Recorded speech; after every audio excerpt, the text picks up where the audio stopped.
knowledge and what's happening to us to really grasp why things are so bizarre, why everybody is suffering. And in order to do that, we got to go down the rabbit hole really fast and really deep. If you wanted to call them the Illuminati or the planetary cabal, they're not running this game. They're being manipulated by extraterrestrials. And those extraterrestrials need fear as a food supply. They call it loosh.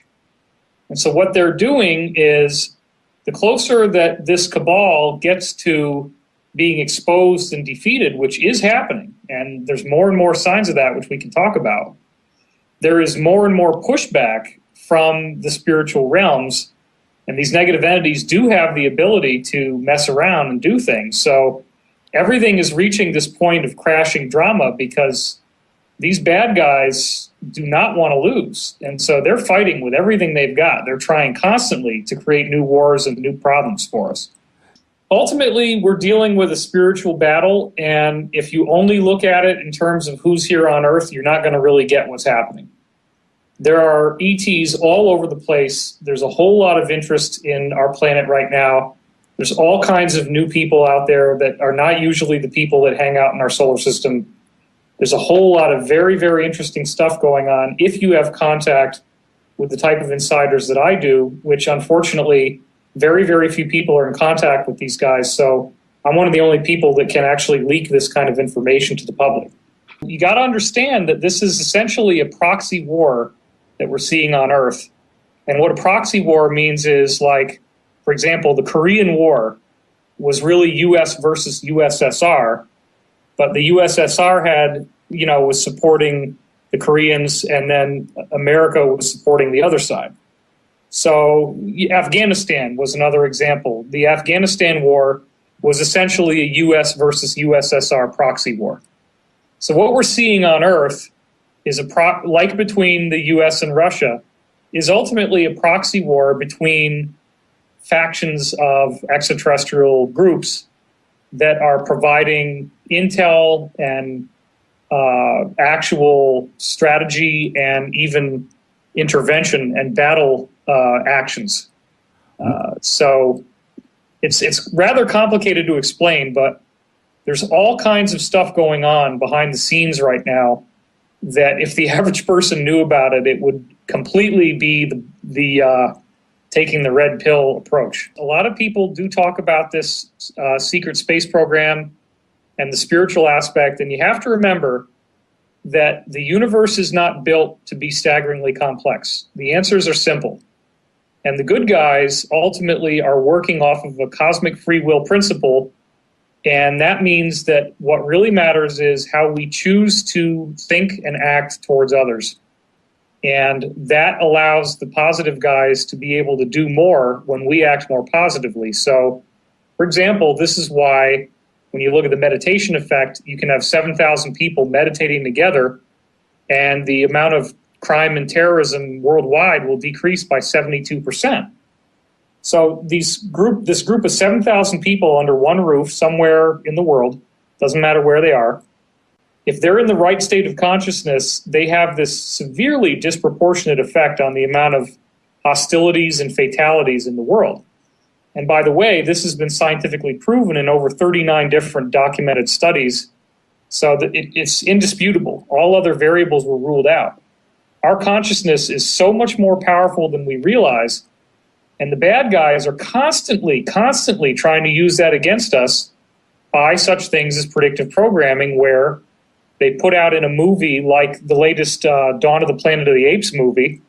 The whole movie, if you watch that film, the very first scene in the film is a global apocalypse caused by some sort of Ebola type of virus. That you take it for granted as soon as you watch this movie, within the first 2 minutes, that almost everybody died of Ebola. And then the whole movie has scenes where you see these FEMA zones where everybody was quarantined before they all died, and now the FEMA zones are all overgrown by trees and vines and stuff. But they show you this throughout the whole movie. They show you houses that have X's on the windows because the people in there were dead, but it's all long gone now. So what they're doing when they put stuff like that out there is they're predictive programming. They want you to load that hologram in your mind and believe that this is what's going to happen, so that they can then fire emotional energy into it when they create false flag events. And the false flag events create trauma, which make people think about the things they saw, like in those movies. And then when we start putting our creative power into those thoughts and believe them, that allows the negative to accomplish more of these goals. So it's very important for us to focus on positive outcomes and really emphasize what we can do to create harmony in our own lives and for others, because as I said with the meditation effect, that has a very strong effect on people's free will and on how things turn out on Earth. And I do believe that's why we haven't seen any major wars or massive fatalities this year. I remember somebody talking about Tom Cruise being interviewed for his movie Edge of Tomorrow, which I actually really liked. But it's such a taken for granted that he's in an interview and he goes, okay, so the premise of the film is aliens are invading the Earth. And it's like he just zooms right through that. Like, oh, yeah, aliens are invading. Boom. Let's go on from there. You know? If you looked at the number of alien invasion films versus positive extraterrestrial films, I don't know. Unbelievable. I don't know of one. I don't know of a positive one. Well, there's one recently that came out. It's a low-budget indie flick called Earth to Echo. It's pretty good. Oh, yeah, There's really not very many. Right. Well, I guess, what was the one with Keanu Reeves, the remake? The Day the Earth Stood Still. Yeah, Day the Earth Stood Still. So I guess that kind of, you know, I guess. Well, even that film had some very upsetting and disturbing images in it, you know? Yeah, and back to the point that we were making earlier, all of the events over the last, all the big seminal events, whether it was the kickoff of World War I, World War II, and the events that led up to that, the Korean War, Gulf of Tonkin, Cuba, going into Iraq the first, the second time, Syria, everything seems to have some kind of crazy false flag type of event tied into it. And it goes all the way into Crimea, and now what we're dealing with North Korea.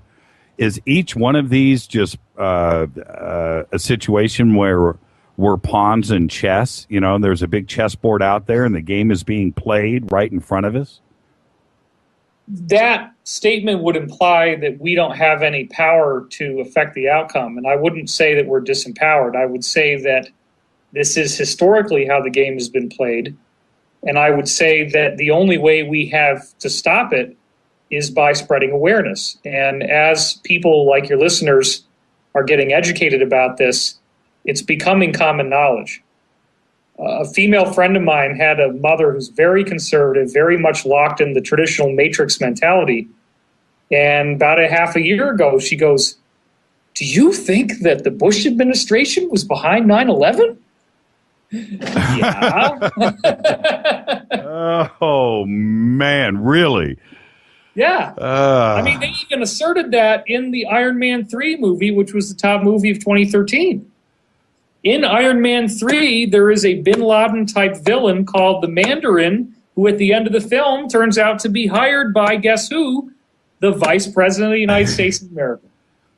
And the guy playing the President of the United States is probably the closest-looking actor they could have possibly found to George W. Yes.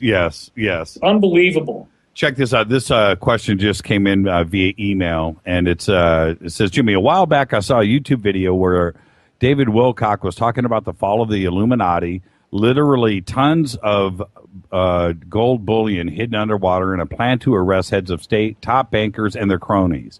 Haven't heard an update on that. Can you please ask him? Please. Sure. So there you go. Please, David, please. All right. This is a very complicated subject, and I'm happy to give information within a certain range of tolerance. Part of the problem is actually people like me, and I have to apologize to humanity right up front in saying that in some cases, internet journalists such as myself, in our zeal to try to get too specific, information unbeknownst to me was too precise and got people killed in commanding positions that were trying to get this mass arrest to happen. So sometimes in the past, we have naively given away too much, and entire command structures that were trying to pull this off have gotten fragged and killed. So this is a very, very serious war. It's very real. But there are some things I can say that are not going to get anybody killed. And one of them is, okay, number one, this is going to happen. And once it does, people are going to be listening to this show by the millions and other shows like this where I talk about it. So I want to make one point extremely clear. I am not involved in this. Nobody is asking me what to do. I have no commanding role. I have no decision-making authority whatsoever. All I'm doing is getting leaks from other people who are making the decisions themselves.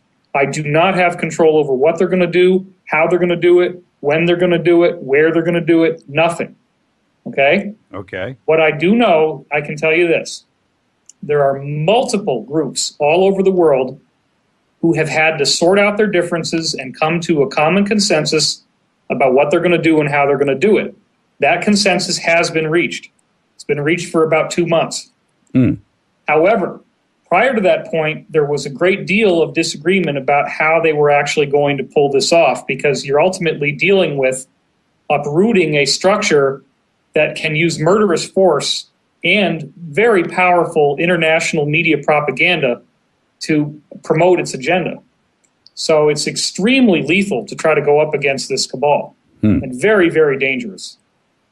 So during the time that this international alliance, which includes a major faction from the East, a major faction from Russia, a major faction from Europe, lesser factions from South America, lesser factions from the Middle East, from Arab countries, all different groups, including splinter factions in terms of groups that were in alignment with Bush that broke away, groups that were in alignment with the Rothschilds and broke away, groups that were in alignment with the Vatican and broke away. There are all these players involved. They all have different wants and needs, and they all had to come to a consensus. Now, some of the groups wanted there to be complete amnesty and wanted there to not be any fatalities as this process takes place. That decision has been vetoed. There are going to be spontaneous assassinations that take place, so there is going to be some violence when this starts to happen. It's going to freak people out.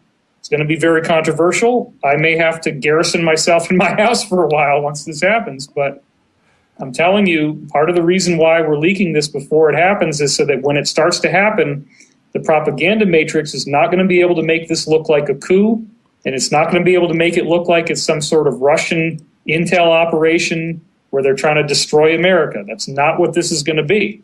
It's going to be a very positive change, because if you're worried about a coup over the United States government, guess what? It already happened, and it was called hanging chads in the 2000 presidential election. If you're millennial and you were too young and you were fiddling around with the computer and not paying attention, go back and look at what happened in 2000. That's when the coup happened. That's what we've got to reverse now. When you talk about assassinations, are you talking about heads of state or bankers? Yeah, I don't think Obama's going to get shot. He'll probably be brought into a tribunal, and he's going to end up crying and testifying of all the stuff that happened and the stuff that they made him do. And there's probably going to be, most of the heads of state will probably be fine. If you watch the movie Captain America, Winter Soldier, that film is a documentary. They're telling you exactly what they're going to do. And what happens at the end is the basic premise of the film is that the group SHIELD that we saw in the Avengers is actually essentially the NSA and other groups like that, the CIA, etc. I can tell you that there has been a coup within the CIA. The CIA is now 60% in control of the alliance. What that means is that the CIA is now working for the good of humanity and Americans and for patriotic Americans. So the CIA has had a total overhaul. One of the groups that is still in control of cabal is Homeland Security. So there is a major battle going on between CIA and Homeland Security, among other groups. This is exemplified in the Winter Soldier film. And one of the things that you see in there is that a Nazi group called Hydra took over the American intelligence apparatus after the Nazis were brought here after World War II in something called Project Paperclip. They talk about this in the movie.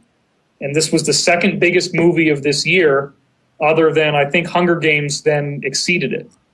But the movie is telling you what they're going to do, and the leader of Hydra is shot to death at the end of the movie. So they're telling you that there are going to be probably a certain number of targeted assassinations. Now, again, nobody's asking me how to handle this, but it would also be extremely presumptuous for me to assume that I could understand what the tactical significance of those assassinations are or why that would be necessary. I'm not in any type of role to really understand what they're facing or what's going on. I personally would not vote for anybody to be assassinated. The more bloodless they can do this, if they could do it in a peaceful way, that would be ideal.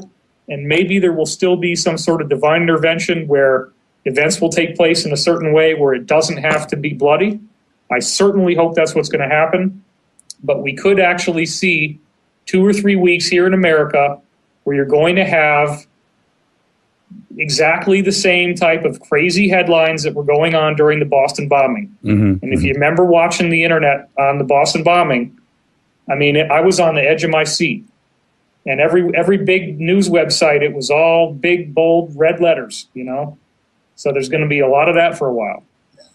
Is it when you talk about? Well, I have 2 questions. One, when you talk about the all of the gold being under the water, is that in a literal sense, or are you? Okay, that is true. I kind of blew off that part of his question. I apologize for that. No, that's okay. That's okay. That other information was very important to get out in some sort of public forum like this, where it can't be redacted or changed. Right. So anyway, as far as the gold goes, this is a vast subject. I did write an entire book on it. It's had 1.5 million unique views. It's called Financial Tyranny. You can find it on my website, divinecosmos.com. And the Russians picked up my book and turned it into 2 3-hour primetime television documentaries that were on Ren TV, which is one of their top networks. And the viewership was estimated 24 million people. Wow. And my face was in the documentary all over the place. And we have versions of that on my website that you can watch with English subtitles. Okay, so that being said, here's the story. The cabal has been planning to try to dominate the planet for many, many hundreds of years. If you really want to understand what the cabal is, it goes all the way back to Babylonian money magic and the idea of using a financial system to create a disparity between rich and poor so that a small group of isolated power elites can control who lives and who dies, who eats and who starves. They've been playing this game by becoming the people who are in power, never through actually being the elected leaders themselves. They almost never do that. Those are never more than mid-level people. The top people are not elected. The top people are the ones that run the money system. And that is not anti-Semitic. This has nothing to do with the Jews. And that's one of the things people start saying is, oh, he's anti-Semitic. He says it's the bankers, okay? When I say bankers, I'm saying every race, every religion. Has nothing to do with anything Jewish. Okay. Okay, that's very important. Now, there may be some Jews who are bankers, yes. There's also Arabs, there's also Buddhists and Hindus and everybody you can imagine. So the real issue that's going on here is the cabal, is essentially a Roman Empire that transplanted itself to Great Britain beginning around 100 AD, took about 100 years. They migrated there. There's still a city in England called Bath that has the original Roman baths from 100 to 200 AD. You can still go in them now. Okay, so why did they pick Britain? Because it's the only large island that they could use as a base of operations to try to take over Europe, which at the time was the only really civilized area of the planet worth conquering. So this has been an ongoing battle.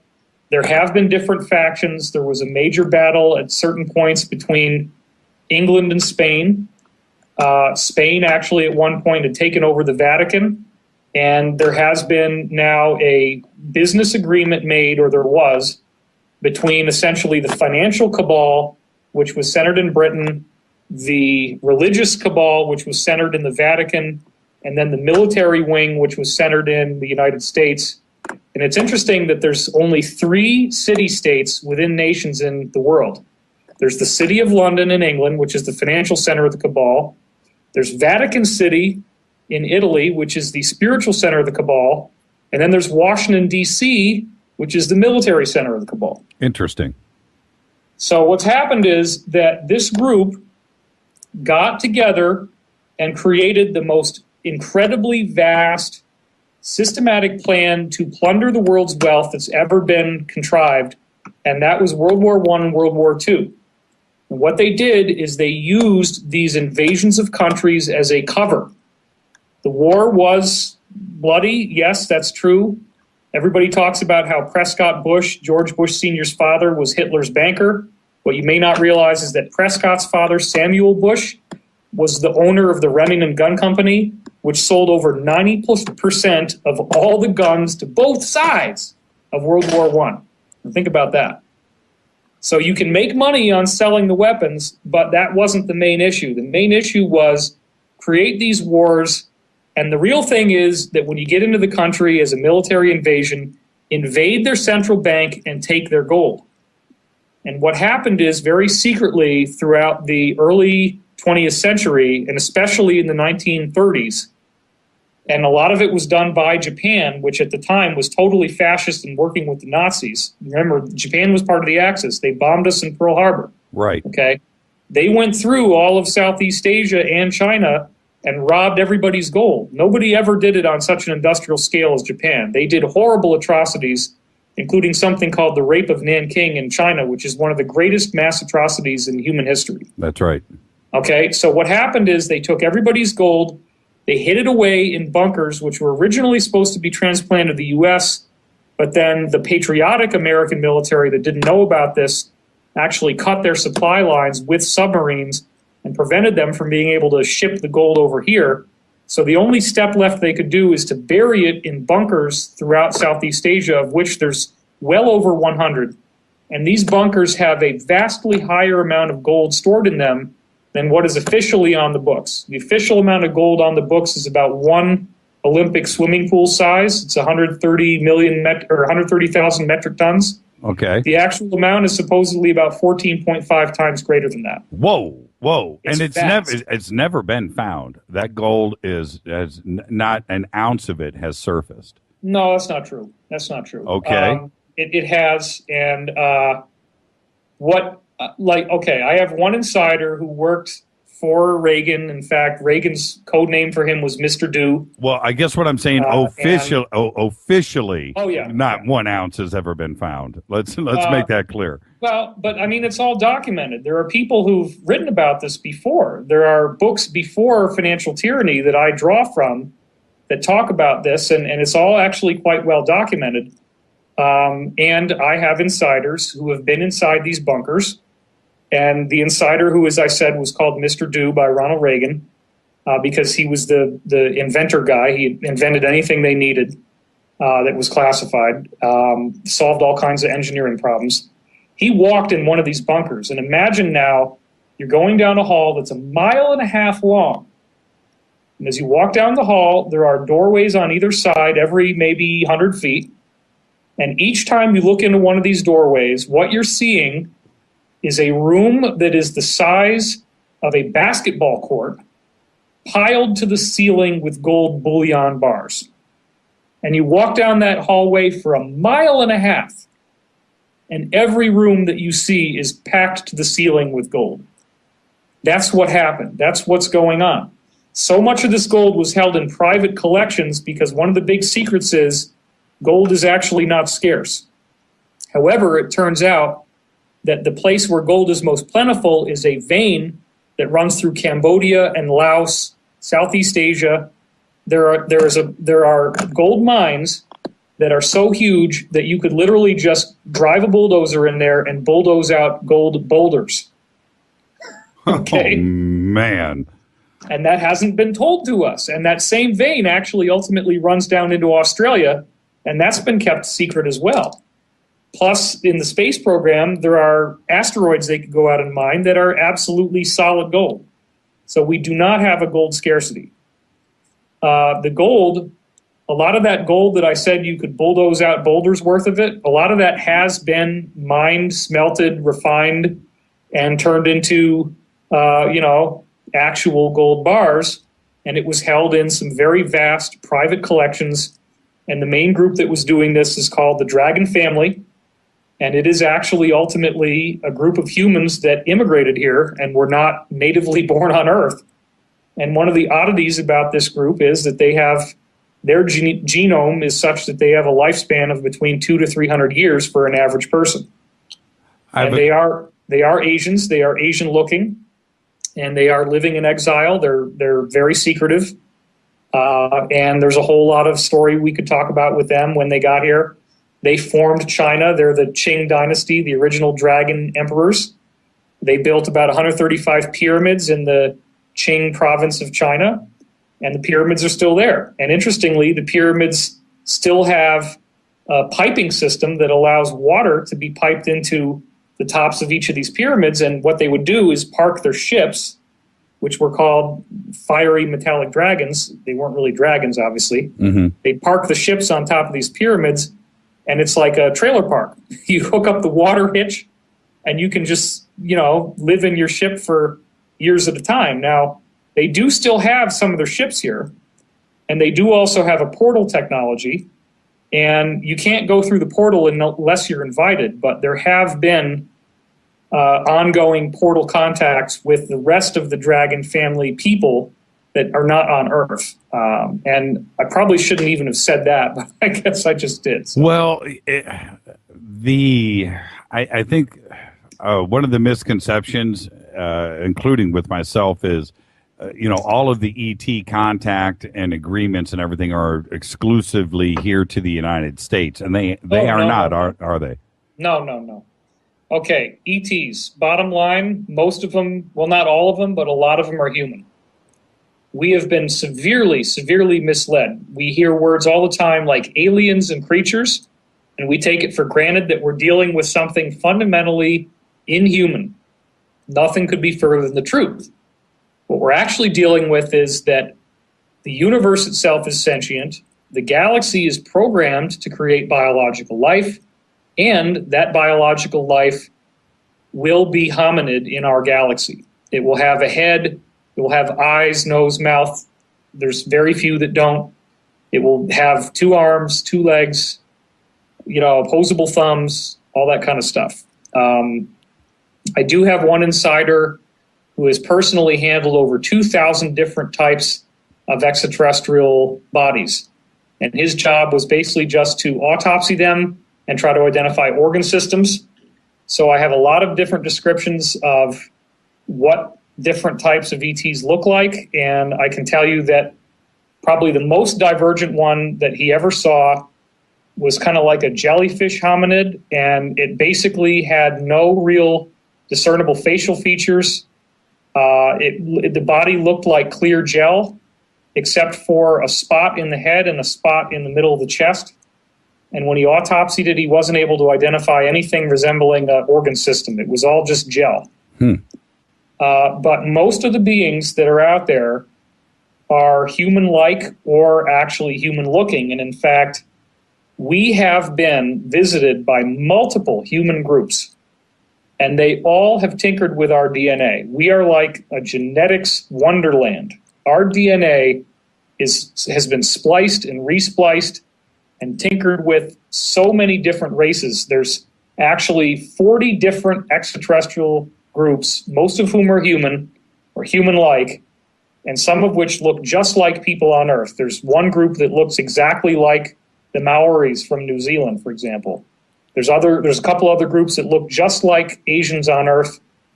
I now have found out there is a group that looks like black people. They look like the Zulu tribe, actually, that type of a physique, except that they're really tall and really skinny.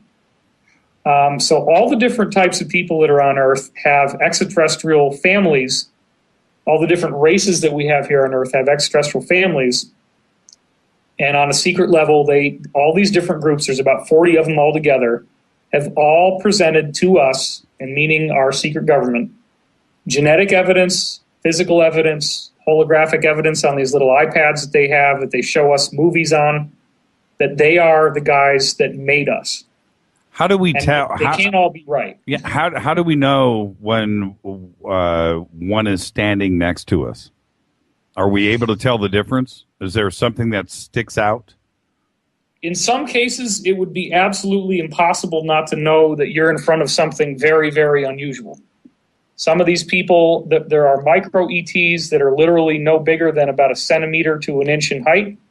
There are some, in fact, my guy that handled 2000, the largest one that he ever saw was about 45 feet tall and looked like it was made out of rocks.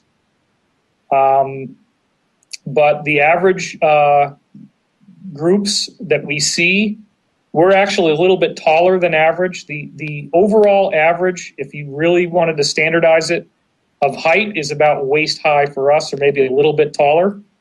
There are obviously other groups that are taller than us, some of which are significantly taller. There's a range of like 12 to 13 feet is fairly common. There's a range of about 8 to 9 feet is fairly common.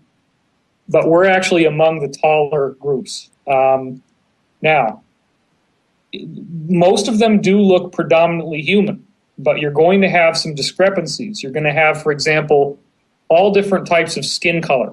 And by that, I mean every type of color in the rainbow spectrum, if you then take it and turn it into a pastel. So you have people with pastel blue skin, pastel pink, pastel yellow, pastel green, pastel orange. So that's very common. A lot of them do have eyes that look larger than ours, so that would be one giveaway. Right. A lot of them are hairless, but actually a lot of them do have hair. It is common for them to have a larger head than we do as they get more advanced. The elongated skull is fairly common. The gray type is actually not that common, and those are typically more along the lines of an android, like a genetically grown drone. It's like they call them programmable life forms. So grays, that type does not usually evolve naturally. They're genetic experiments, basically. They don't have a soul or a conscience. They're just a machine. It's sort of like an advanced biological robot, yeah. Yeah, right. They can be programmed to perform certain tasks. I mean, they are sentient, but they're not. They would not have a typical type of soul evolution like we would think of. Let me ask you this: when we're talking about the war that's going on, and we're the tools, so to speak, is it some? Can you equate it to? Is there a good race of ET that is maybe controlling a country like the United States, and they're pitting us against a China, so to speak, or is it more inside where the infighting is? On both sides of the Obama administration pulling back and forth? You know, is it? There are. It's a very good question. There are multiple ET groups, and it's not like the Lone Ranger where, okay, he wears the white mask, he's the good guy, and the other guy wears the black costume and he's the bad guy. Okay. I got you. I mean, basically what we're dealing with is different groups with different agendas, some of which are more positive than others. And there are also positive beings that are multidimensional that largely stay out of the way. And most of these ETs that I've been talking to you about and describing are not even aware that these higher dimensional beings exist. The higher dimensional beings are working sort of in a very interesting veiled fashion that is not obvious to most of the ET groups that would look human. Right. But within the ET groups that look human, they have competing agendas, competing needs, and even within these societies, of course, you're going to have certain people who are divergent characters. So you'll have like your criminals, and you'll have your murderers, and you'll have your crooks who are going to go and try to steal something. So you can't just say that like, oh, well, these are the blue aliens, and the blue aliens are the good guys, and the red aliens are the bad guys. It doesn't work like that. It's a very vast, complex sociological problem to solve. But what I can say is that there are alliances with different factions of ETs working with different factions on Earth. And the good guys are winning now by a significant degree. And it is building up to something that's going to be like a geopolitical, worldwide moment of truth. And we're probably not going to get disclosure immediately when this happens, but it probably won't take very long once it does. And let me ask you this. Are there any heads of state that are actual ETs and not human? For instance, Dick Cheney, E.T. or human. And I'm being serious. Don't laugh. Don't laugh. I can look at Obama. Okay. I can look at Obama and say alien pretty much, pretty freely. But Well, I would use the term extraterrestrial because alien is like the N-word once you talk to these people. They don't like that word at all. Okay. Yeah, I can see that. I can see that. Because they're families, right? Yeah, they got their mothers and children, Sure. perfectly good people if you talk to them. Right. So Dick Cheney, E.T. Is there any string pullers that are actual ETs?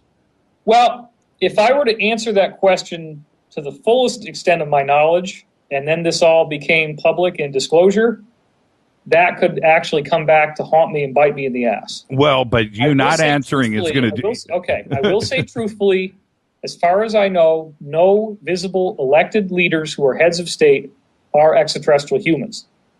That being said, my knowledge is there's about 10 to 18,000 of them on Earth at any one time, and I do have some information that suggests that some people who work in the governments are in fact extraterrestrial humans. But they are not reptilians and they are not shapeshifters. Nobody's biology can do that. The only type of shapeshifter that exists that I've ever been aware of from all the different people I've spoken to is AI. There are certain types of AI that are based on nanites, which are tiny little robots that can assemble into any shape they want.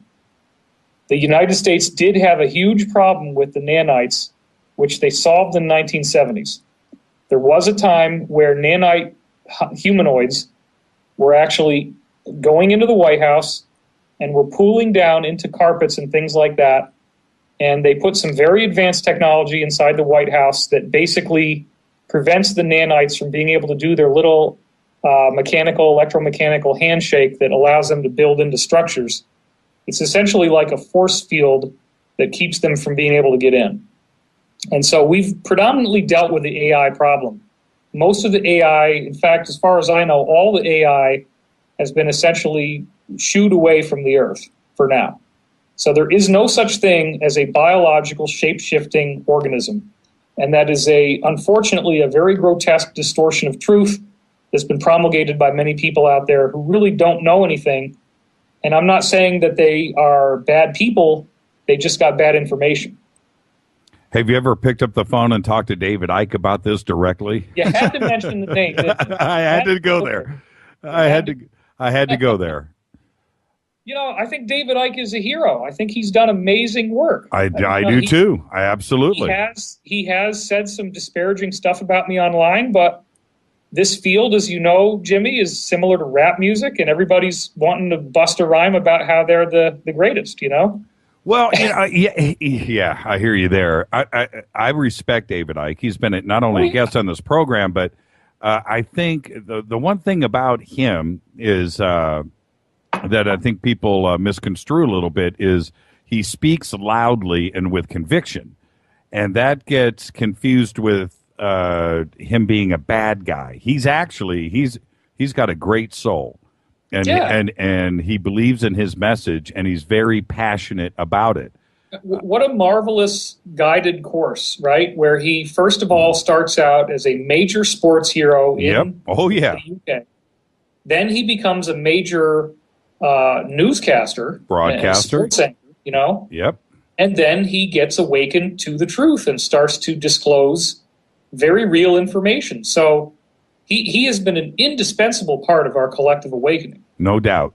And I just wish that he was a little more focused on seeing people as all children of one infinite creator and not trying to paint people as shape-shifting subhumans.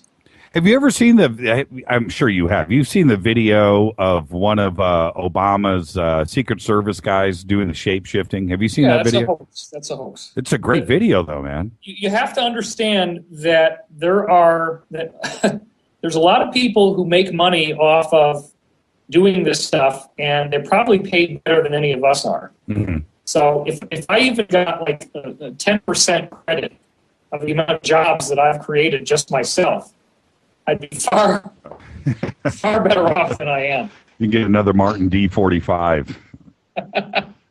That was between you and I. Nobody else got it, but you get it. This question is from Renee, one of our producers here. She says, have the larger number of good ETs overpowered the smaller number of negative ones? And I guess I'm going to follow up with that question. What is the number? What is the ratio? The ratio of good ETs to bad ETs is significantly in favor of good ETs.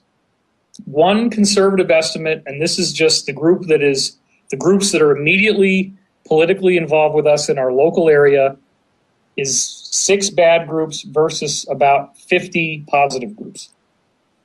So the negative groups are a lot less. Now, when you're dealing with negative groups, interestingly enough, some of these negative groups also are the most physiologically divergent from us in terms of how they look. And that might be part of why they can dehumanize us, because you do have mantis-looking people that essentially have legs and arms. Their body looks hominid from the neck down, but then they have essentially an insect head with compound eyes and mandibles. So that would be a very, very disturbing being to see in front of you. Right. Another type is there are actual reptilians. And one of the types of reptilians does have a head that looks exactly like a Komodo dragon or the head of any of a number of reptiles, like maybe an iguana. Right. Not quite like an iguana, but okay. If you go and you look at this movie that was made by the movie trailer for the Wachowskis that did, I can't really say guys anymore, right? But right. The Wachowskis have this movie coming out in the spring called Jupiter Ascending. And if you watch the movie trailer, it's very edgy how much they're disclosing in that trailer. And one of the things you see in the trailer is a reptilian in which you take a reptile head and stick it on a hominid body. Now, there are people that look just like that, except that they don't have wings. The wings thing is a misperception.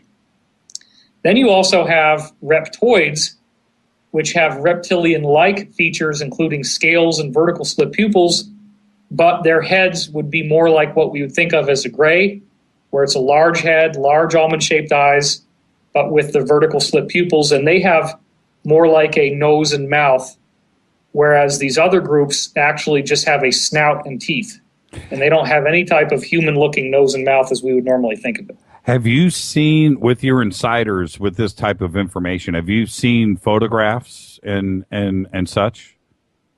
There is one photograph that has leaked from a guy who was an Area 51 insider who recently died, and he leaked a picture of an orange. And this was a dead orange, and the orange is a group that looks like grays, but they're actually very positive and very loving people. That is an authentic photograph. And so if you go dig that reference up, and I'll try to find it for you. I have it in my notes. Okay. The problem is that the cabal is essentially in control of our space program, and there is a vastly lethal force that prevents people from pulling any type of data like photographs out. Even the level of difficulty that Snowden had in getting files out of the NSA on a thumb drive, to try to get things out of the space program is basically impossible. Once you join the space program, if you ever get to come back to Earth at all, it's not for a 20-year period of time. And they're going to check every single inner and outer nook and crevice of your body before you ever get welcomed back into our society. And the people that are off planet, they do not have access to our internet. They do not have access to any news from the Earth. They don't know anything about what's happening on Earth. They are kept in the strictest secrecy, and people from Earth who interact with them are not allowed to tell them anything about anything that's going on. And there are millions of people that work off planet. They have been taken from the Earth, a lot of them in the 1950s. They had a population boom. They've had a lot of children. There's a lot of cloning going on. There's a lot of these places off planet where you walk around and you see dozens and dozens of people with exactly the same face. Oh, interesting. So, interesting. Yeah. And what about the moon? The moon is absolutely loaded with extraterrestrial encampments, all on the dark side. The main base that we have on there is called LOC, or Lunar Operations Center. And that is where people from our group and other groups actually rendezvous before they go elsewhere. There were some very nasty ancient battles on the moon. Some of those debris fields are still left intact as a reminder of these various ET groups not to war with each other and why they shouldn't. But there are groups that have had battles with each other that could go on for 8,000 years. They've been hating each other and fighting with each other. And they may literally have encampments on the dark side of the moon that are only a couple kilometers apart from each other. And they keep very good borders. But, the moon, if you were to see the dark side of the moon, just with any type of typical telescope or anything like that, it literally looks like Manhattan at night. I've said that so much. We'll come back to that if we have time. Is all of this what's the end game here? Is it to control the Earth and its resources, or is it just sport? What's the end game? You have to define which group's agenda you're referring to. Sure. Well, the negative groups, again, it is, and I know it sounds very cliche, and I do apologize for this, but look, if you want to go back to the Bible, you got Jesus who's being tempted by the serpent in the garden. And as it turns out, and I've done this research for Ancient Aliens, I've done episodes for them. In fact, unfortunately, a lot of this stuff was left on the cutting room floor, which I don't think was an accident. There are reptilian groups that were on Earth in every major culture. The Indians, the Hindus called them the Nagas, and they are a serpent-looking people. There's actually Indian temples that have serpents all over them.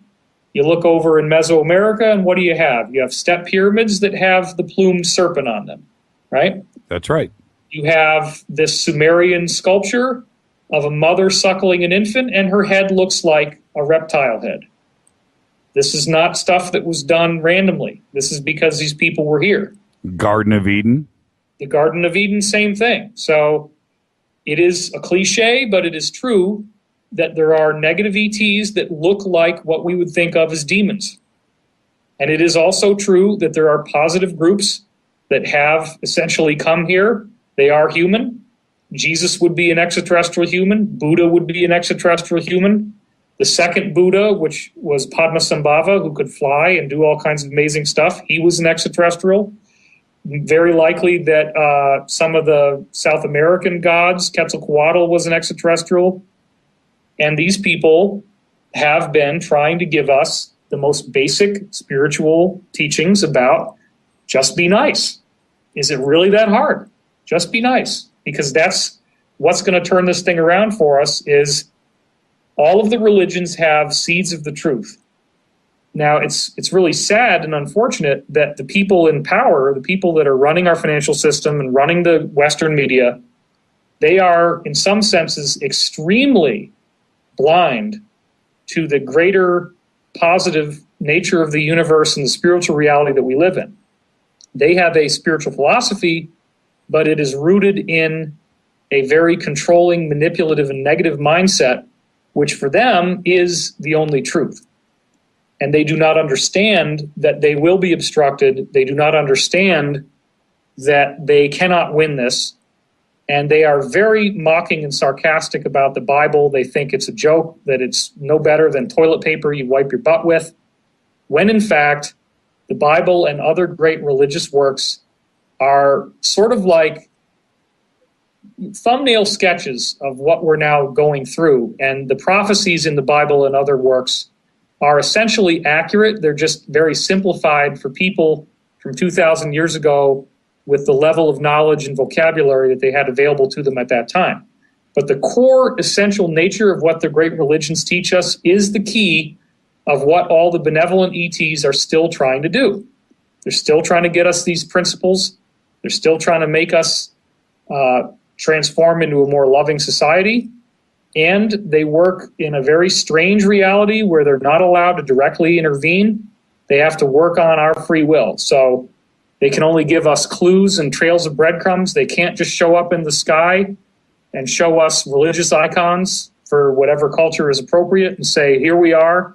We're the ones that you've been reading about for the last 2,000 years, and we're back. They can't do that.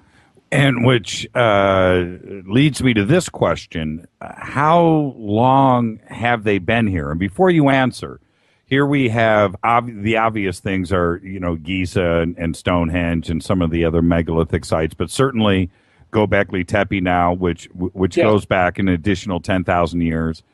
Have they been here at least that long, or are we talking hundreds of thousands of years? Oh, yeah, much, much, much older. You have to understand, this is all some new insider information I've gotten recently. We've had a wonderful breakthrough with some new people coming forward who know a tremendous amount, and I can explain how incredibly awesome it is to talk to somebody. I have thousands of things that I've not leaked online, so I hold a lot of things back so that I can see who's real. Right. But we've had some very, very real people show up that know a heck of a lot at the very highest level. And I've learned a lot more. And one of the things that I know now is that the top third of Africa, the Sahara Desert, was all a vast civilization. And we're guessing it was probably that way about 50,000 years ago. And it was all wiped out in a massive, massive attack. And the Giza Plateau in Egypt is only the highest portion of a civilization that is still very real and is all waiting for us under the sand, anywhere between about 40 feet to 100 to 400 feet down of sand in the Sahara Desert. If we started just digging out the whole Sahara Desert, it would be the ultimate extraterrestrial artifact playground like you can't imagine. So many buildings, so many technological artifacts down there. It is totally mind-blowing. And the same thing is true with Antarctica. There are gas pockets in Antarctica caused by volcanism that melts the ice. And if you go down there, there are huge areas of totally toppled over ruined buildings of vast size and also very significant underground bases below the surface of these areas as well.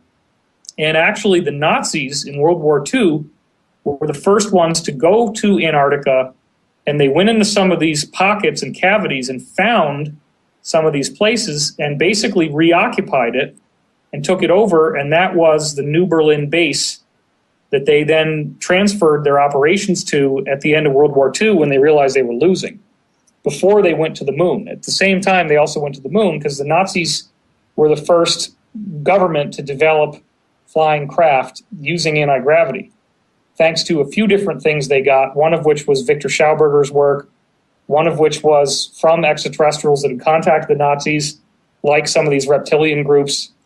They made treaties with them. And in fact, the original Lunar Operations Center on the moon is still there. It's ruined now. They don't use it anymore, but it is a swastika-shaped building on the moon, believe it or not. With Antarctica and the Sahara Desert, the northern part of Africa, is any of that still occupied, or has it just been abandoned?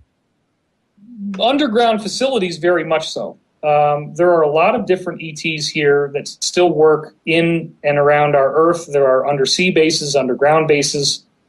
And you got to understand that the Egyptian priesthood went around to various digs that they had conducted and found all kinds of ancient, very, very valuable extraterrestrial documents and books, actually. And some of these books have indestructible pages that are, they look like paper, but they're not made out of paper. It's some sort of Kevlar type of material.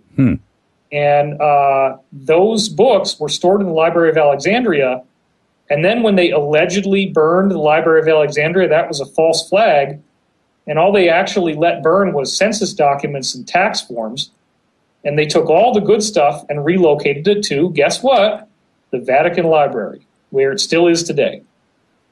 And there is a vast repository of extraterrestrial books that goes back to the whole history of extraterrestrial colonization of our solar system, which includes Mars, which includes the moon, which includes a planet that was a super Earth that blew up and became the asteroid belt. It has settlements all over the solar system. Most of the large moons in our solar system still have vast amounts of ancient bases dug into them. There's ancient toys all over the place in our solar system. They're everywhere. What about the Malibu deep underwater base? I haven't had a chance to talk to you about that. We made the discovery back in May, and well, we didn't discover it. It was already there. You know, Yep. we didn't plant a flag on anything, but we certainly brought it to the media. And I haven't had a chance to talk to you about that directly. What do you know about that? I know it's there. I know it's definitely real. I don't know actually that much about whether it is manned by Earth-based personnel or extraterrestrial or some combination of the two. But there are a fairly good number of extraterrestrials that work in underground and undersea facilities. When I mentioned before that there's about 10 to 18,000 people walking around here, those people are not, I'm not including those in the underground category. Those are just people that have some sort of immigration papers and have been allowed to be here. And they're not threatening. And they're very, very, very tightly monitored, by the way. So if people start freaking out about this stuff and they get all paranoid, look, these are ordinary flesh and blood beings. If you shot them with a gun, they're going to blow up just like anybody else. They don't have any special capabilities. They may have, you know, certain types of weapons, but they're not allowed to bring those weapons here. So they really do not, they're at a total disadvantage. There is no advantage to these people telling us who they are.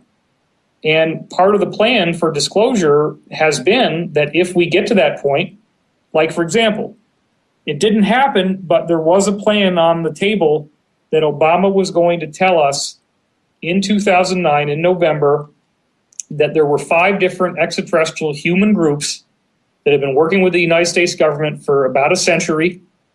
It didn't start with Roswell. It's a lot older than that. He was going to introduce us to these people on live television, 2-hour special that would have been on every network all over TV.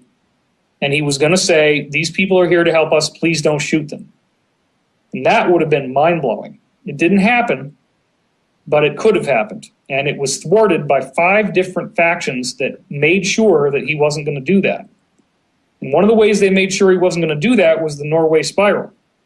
Isn't it interesting that Obama was going to accept the Nobel Peace Prize in Oslo, Norway, and the night before he does, this massive holographic spiral thing shows up in the sky right over where he's going to get the prize. And at the same time, you had a gigantic mile-wide floating black tetrahedron appear over the Kremlin in Russia. That's right. Those were our cabal people threatening Obama because the original attempt that was going to be made on November 21st, 2009, that's when they booked the time. We actually had somebody working at a high level for one of the major television networks who leaked this to us. Again, I only hear about this stuff third hand. Nobody's talking to me directly. I hear about it from somebody who hears about it from somebody. But what happened is the plan was thwarted, and there was a backup plan that Obama was going to make the announcement when he got the Nobel Prize. And the night before he gets the Nobel Prize, they generate the Norway spiral. And he was told by somebody who was compromised and was close to him in his security detachment, by the way, Mr. Obama, if you decide to say anything tomorrow, you wouldn't like it if Air Force One happened to fly through one of these, would you? Wow.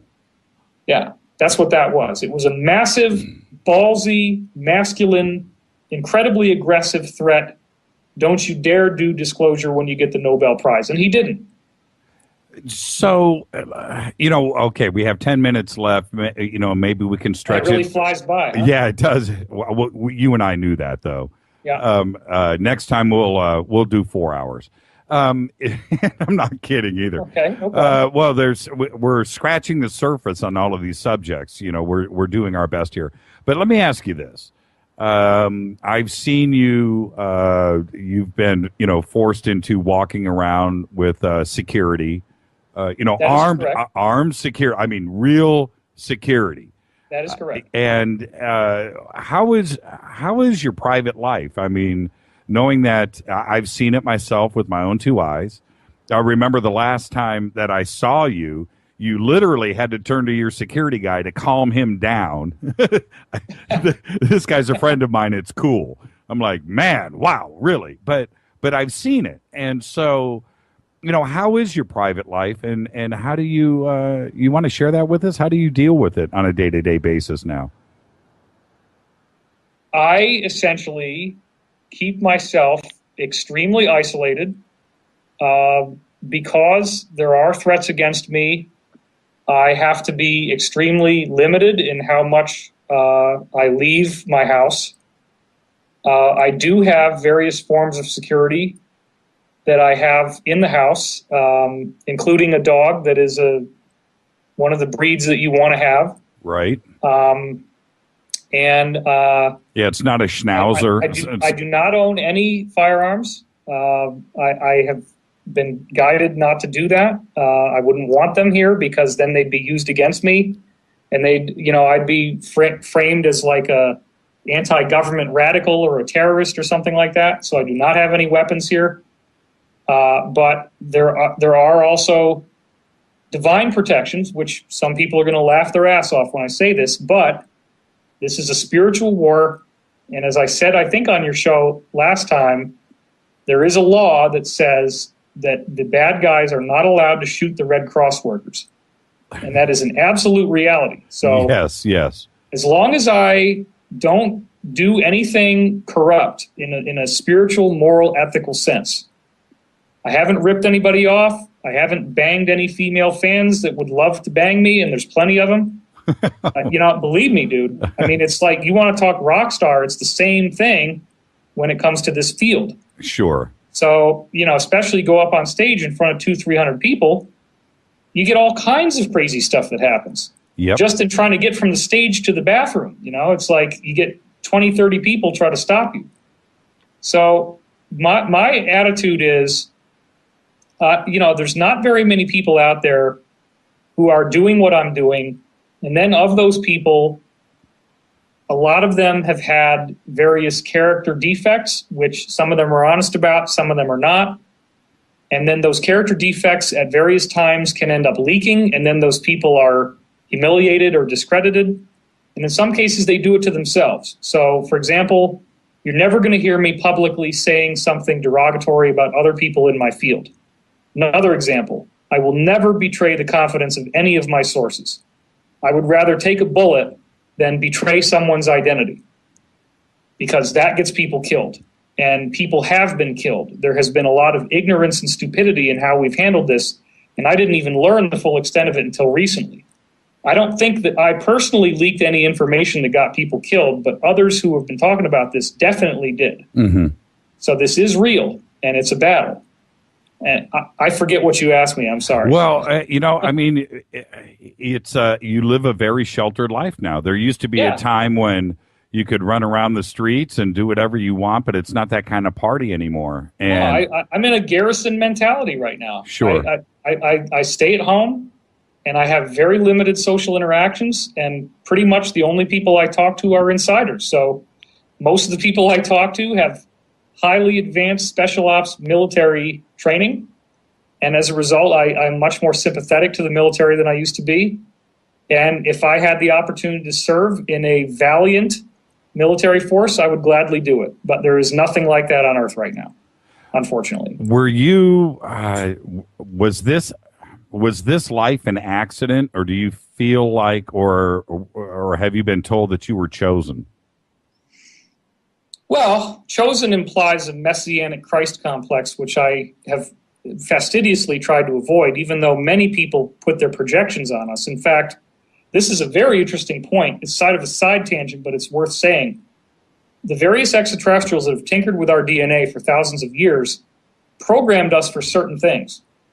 One of the things they programmed us with is that we have a huge bandwidth of emotions, much more than most other groups, which is our greatest weakness, and it also potentially makes us very threatening to them, because when we harness the power of our emotions, we can make massive spiritual growth very quickly. Another thing that we've been genetically programmed to do is to create and worship idols. And that is a very essential stage of our awakening, is to stop doing that and recognize our personal power rather than wanting to have a hero figure that we think is going